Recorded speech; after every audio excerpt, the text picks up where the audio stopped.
want it better than the weekend. Weekend, take a back to when we said just friends. Don't wanna tell you something new. I never said I'll fall for you. I want it better than the weekend. You can't show me. Hello guys, welcome back to my channel. Good morning from Helsinki. Mitakulo. Good morning guys.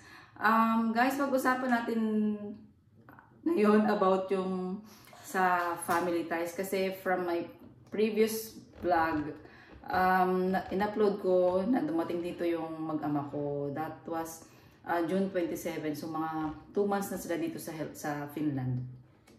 So maraming tatanong kasi wala naman akong pinaliwanag doon about sa family ties. Basta winelcome ko lang sila. Naka-receive ako ng iba-ibang message, mga request, ganyan-ganyan.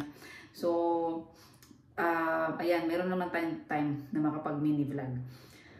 Ano ba daw yung mga naging requirements, mga proseso, gastos, experience, iba-ibang klaseng katanungan. Ayan. Bago yan, kape muna tayo. Ano daw ba yung mga naging requirements, mga naging proseso? So guys, yung for more detailed information, may clarity, mas accurate, mas tama, please visit enterfinland.fi kasi nandun lahat ng mga information, mga tamang sagot sa katanungan ng mga nagre-request, mga nagtatanong. Nandun po lahat sa Enterfinland ang mga requirements. Pati yung fee, magkano yung fee na kailangan, ganyan. So kasi maganda rin kasi yung nanonood kasi ako before ko sila i-proseso, nanonood din ako ng mga vlogs about sa mga experience ng mga nag-apply ng family ties. So before ko sila in-apply, hinintay ko muna guys na ma-release yung aking 4 years residence permit. Actually, pwede mo na silang i-apply kahit on your first year, nandito ka sa Finland, pagdating mo, pwede mo na agad sila i-apply. Pero, since student ako nung nakaraan, marami akong ginagawa. So, hindi ko pa naging priority na kunin agad sila. So, hinintay ko muna na makagraduate ako. Tapos, nung na-release nga yung 4 years residence permit ko, nag-start na ako mag-draft ng application sa Enter Finland. So, anytime naman, pwede kayong maglagay or mag-draft ng mga doon sa mismo Enter Finland. Pwede nyo nang gawin yun, umpisa kung kailan nyo gusto. Pwede nyo nang kumpletuhin yun. Kasi anytime naman pwede nyo buksan yung account. So yung account na ginawa ko is para sa asawa at sa anak ko. Hindi ko sila, kasi syempre pag legal age na yung mag-a-apply, dapat may sarili siyang account. So yung anak ko, in-under ko na lang doon sa asawa ko para isang application na lang sila. So yun, matagal ko na siyang dinadraft nung last year pa, before mag-winter. Matagal na siyang kumpleto, hindi ko lang sila pinag-a-appearance. Kasi maraming mga pangyayaring naganap. Ayan. Isang tip para sa mga mag-apply for family ties. Pwede nyo ilagay doon sa application nyo kung kailan nyo sila gustong papuntahin dito. Kasi in my experience, inilagay ko doon yung petsa kung kailan ko sila papupuntahin ng Finland. And nung lumabas yung residence permit nila, yun din yung petsa ng validity ng kanilang residence permit. Meaning to say, kahit maaga silang nag-appearance, kahit maagang na-release yung kanilang residence permit dumating sa bahay namin, hindi pa siya valid, hindi pa sila pwedeng pumasok dito. So, 4 months na nilang hawak yung residence permit nila. Hindi pa sila nakakapasok ng Finland kasi June pa nga yung validity niya. So, yun talaga ay sinadya ko para makapag-prepared ng maayos. Kasi ayoko rin silang papuntahin dito during winter. Kasi kung summer, mas madali silang makakapag-adjust sa weather. At marami rin nag-advise sa akin based on experience ng mga iba na during summer, mas madali or mas may opportunity na makapaghanap ng trabaho, lalo na dito sa Helsinki. So, yun yung ginawa ko. Ako yung nasunod doon sa petsa kung kailan magiging valid yung kanilang residence permit. Yun. Ano pa yung naging requirements yung mga requirements na pinasa ko? As sponsored, kasi sponsored ako, nagpasa ako ng aking passport mismo. Pinasa ko yung payslip ko na 6 months. Pinasa ko rin yung bank statements ko na 6 months. Yung employment contract ko, pinasa ko rin. Then, meron akong form na pinilapan, yung PK1 na tinatawag. Yung PK1 na yun ay naglalaman siya ng mga questions about connection and related sa family, kung paano kayo nag-meet, kung gano'n na kayo katagal, ganyan. Para lang siyang history na maganda nga siyang sagutan kasi may mga questions doon na talagang marirecall mo. Kailan nga ba kami nag-meet ng asawa ko, ganyan. Mga ganong question. Pero madali lang siyang sagutan. Ini-state ko din doon yung kung bakit ko sila gustong makasama dito sa Finland. Yun, nagdrama-drama muna tayo doon ng konti. Ayan, yun lang yung PK1 form na yun, ipinasa ko. And then, isinabmit ko rin yung aking Vero, yung tax ko as supporting ano lang yun, supporting documents. And then, every time na lalabas yung payslip ko, kahit hindi pa na-approve or kahit nung during na-approve na, nag-a-add pa rin ako ng information like payslip. Ganun, excuse me. Ayun, yun yung mga requirements in my part na pinasa ko. Doon naman sa anak ko at sa asawa ko, aside from passport, yung birth certificate nila, yung marriage contract namin, pina-apostle namin yun.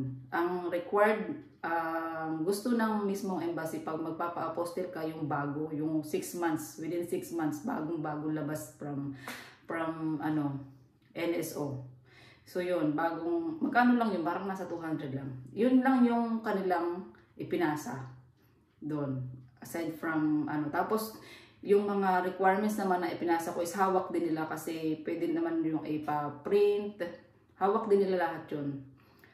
Lahat ng mga in-upload ko doon sa mismong Enter Finland, meron din silang kopya. Dinala nila yun sa BFS, dito sa embassy ng Finland sa Pilipinas. Ngayon, doon naman sa, nung nag-apply ako doon sa doon sa embassy ng Finland, ako rin yung nasunod kung kailan ko silang gustong papuntahin doon para mag-appearance. Kasi pwede mo siyang i-blanco yung yung appointment. Hindi ako nanghingi ng appointment kung ano yung mga available slots. Ako yung naglagay kung kailan ko sila gusto papuntahin. So ako na naman yung nasunod. So nilagay ko doon yung date kasi yung date na yun is free yung asawa ko, free yung anak ko, makakapunta sila. At the same time may budget nung time na yun. Kaya yun yung date na pinapunta ko sila. Yun. So, pwede nyong ilagay yung date na yun. Kayo na naman ang masusunod. Ayun. Kasi kung hindi mo ilalagay yung date na yun, pwede silang mag-release ng date na paano kung hindi available yung anak mo, yung asawa mo, or maraming reason. Halimbawa, wala kang budget that time. Ganun. Yun yung mga kinonsider ko. So, alam ko, on that day, available silang mag-ama, available, meron kaming budget ng araw na yun. So, yun. Gano'ng katagal sila nag-reply doon sa aking email. Within 7 days, nag-reply sila doon sa email ko ng appointment na yun. Inilagay nila doon yung mga requirements na dapat dalhin at saka kung anong address. Yun. Kung anong address yung embassy ba yun? BFS. Ayan. Ganun lang guys. Pwede kang masunod. Tapos, naman, yung sa gastos naman, magkano daw na gastos? Yung sa residence permit ng anak ko, 270 euro. Kasi minor siya. Doon sa asawa ko, 520 euro. Tapos, nag-appearance sila doon sa, sa embassy. 12,000 pesos yung, kulang-kulang 12,000 yung binayaran nila doon. So, ang pa-apostle ng mga birth certificate, marriage contracts, 200 each lang yun. Then, ang passport ay nakakalaga ng 1,200 kasama na yung delivery. Kasi 900 plus lang naman yung passport, di ba? So, pinadeliver namin yun. Tapos, overall, yung proseso, yung mga fee na yan, gumastos kami ng around 63,000 pesos. Yun lang yun na, hindi yan kasama yung mga pamasahe, mga allowance, ganyan. Basta yung mismong proseso, mismong babayaran. sa 63,000. Tapos ang mabigat sa bulsa, syempre yung kanilang plane ticket na nagkakahalaga ng 120k. So sabihin natin na gumastos kami ng 200,000. I-add na kasi kung yung 120k tapos 63,000 is nasa 183,000 lang yun. So yung mga budget nila, palakad-lakad, papunta doon, papunta dito. So mga nasa 200k siya. Ayan. So yun lang guys. Kung may nagtatanong kung madali lang daw ba magproseso, madali lang naman po magproseso. At yung sa pag-approve, madali din kung ikaw ay qualified talaga, kung mapuprove mo na kaya mo, na ikaw ay may valid na employment dito. Kasi may bracket po ang under ng family ties, may bracket po kung magkano dapat yung income capacity ng mismong sponsor. Kung ilan yung kukunin mo, asawa, anak, kasi each person meron silang allowance per month. So, nakukuha mo ba yun as sponsor? Kagaya ko, ako ang nagtatrabaho. Kung if ever na walang trabaho yung asawa ko, masusupport ko ba sila dahil lang ng mismong sahod ko lang o hindi? So, makikita naman nila yun doon sa employment mo. Tapos dun sa mga payslip mo, ganyan. Makikita nila yun kung ikaw ay qualified. Ayan. So, magsagot muna ako ng mga ilang question dito na hindi ko pa yata nasasagot. So, ito additional question lang. Yung may isang kasi nagtatanong, kailangan ba maging resident ka muna bago mo sila makuha? Hindi po kailangan na ikaw ay maging permanent resident para makuha. Actually, kung ikaw ay papasok pa lang ng Finland, kung nag-a-apply ka pa lang ng first resident permit mo, pwede mo na silang isabay. Kung talagang may trabahong naghihintay sa'yo dito at kung talagang mapoprove mo na kaya mo silang buhayin ba. Ayan. As for my classmates experience sa mga kabatch ko, kinuha nila yung family nila kahit wala pa silang 1 year dito sa Finland. After 6 months na dumating sila dito, nag-apply na agad sila ng family ties. Like yung classmate ko, kinuha niya yung husband niya. Nung na-release yung kanyang second permit, kasabay na nung asawa niya. May mga ganun po, wala pang 1 year, pwede mo nang kunin yung asawa mo o anak mo. Or kung isasabay mo siya sa pag-a-apply papunta dito, kung ikaw ay may matibay na trabahong dadatnan papunta dito, maaaring ma-approve sila. Ganun. Hindi mo kailangan na, kasi sabi nila is kailangan daw nasa 4 to 5 years ka bago mo sila makuha. Hindi po. Ako po, 1 year mahigit, pinroseso ko na po yung sa aking mag-ama. So, hindi po kailangan na ganun. Qualified po kayo kung mayroon kayong matibay na trabahong dadatnan dito. And then, additional na sasagutin ko dito. So, fortunately, luckily, yung asawa ko po ay nakapasok agad ng trabaho after a month. Nagtatrabaho po siya sa isang hotel dito sa Helsinki as cleaner. Nasa housekeeping department po siya. At siya ay pumapasok 3 or 4 nights per week. So, yun po ay parang part-time lang kasi hindi po buo yung oras niya. Kasi ang regular po dito na oras is nasa 38 hours, 37.5 hours per week. Pero siya po ay nagtatrabaho lang as 28 hours. Minsan kung aabot ng 29 or 30. Pero usually po, 7 hours lang, 7.5 hours. Tapos 3 or 4 nights lang po siya per week. May mga nagtatanong sa akin kung ano daw ba yung requirements as cleaner kasi nakapasok agad siya. Ang hiningi lang naman po sa kanya na requirement ay yung mismo resident permit. Kasi sa resident permit po makikita po doon kung ikaw ba ay allowed na magtrabaho dito sa Finland. Dahil under po siya ng family ties, siya po ay walang restriction. Pwede po siya magtrabaho in any sector na pwede niyang pasukan. Basta siya ay kaya niya magtrabaho, ganyan. Wala po siyang restriction. Pwede po siya in any sector. Yun lang po yung hiningi sa kanya, yung mismo kanyang resident permit. And then, sa experience po, hindi po siya hinanapan ng experience. Kung marunong ba siya maglinis, kung meron ba siyang previous experience as cleaner, ganyan, or housekeeping sa mga hotel. Wala po. Naglilinis po siya ng makina kasi dati po siyang mekaniko sa Pilipinas. Yun po yung trabaho niya. Dito na lang po siya natuto habang nagtatrabaho siya.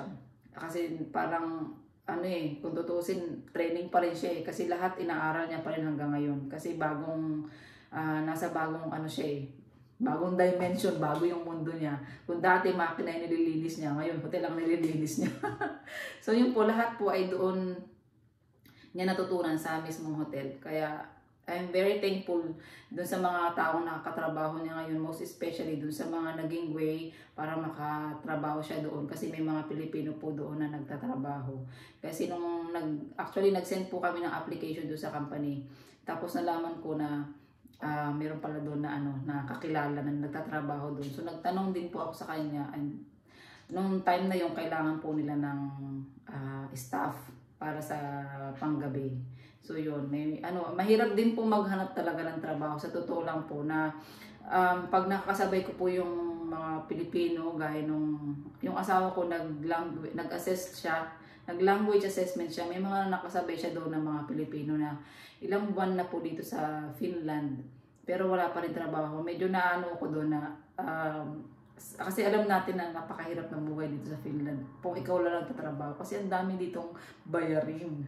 Yun, medyo nakakalungkot lang din po kasi sa trabaho napakahirap pong maghanap sa totoo lang. Ang daming mayroon pang tawag dito. Kailangan mayroon ka pang kakilala, may matibay kang backer, ganyan. Parang nasa Pilipinas, ganun. Ang hirap maghanap ng trabaho, kaya kahit panggabi siya, kahit part-time lang yan, napakalaking bagay po, napakalaking tulong para sa amin. Kaya, ayun, nagpapasalamat ako doon. Shout out po sa mga taong naging daan para magkaroon agad ng trabaho yung asawa ko. So, hindi po ito about sa trabaho ko. About sa family ties po. Kung meron pa po kayong questions na hindi po naliliwanagan, ay pwede po kayong mag-comment at gagawin ko ng kasagutan. Sasagutin natin sa abot ng ating makakaya. Please visit enterfinland.p para po sa mga requirements na kailangan nyo pong isubmit for family ties. Thank you guys for watching. See you in my next vlog. Moika, hey pa.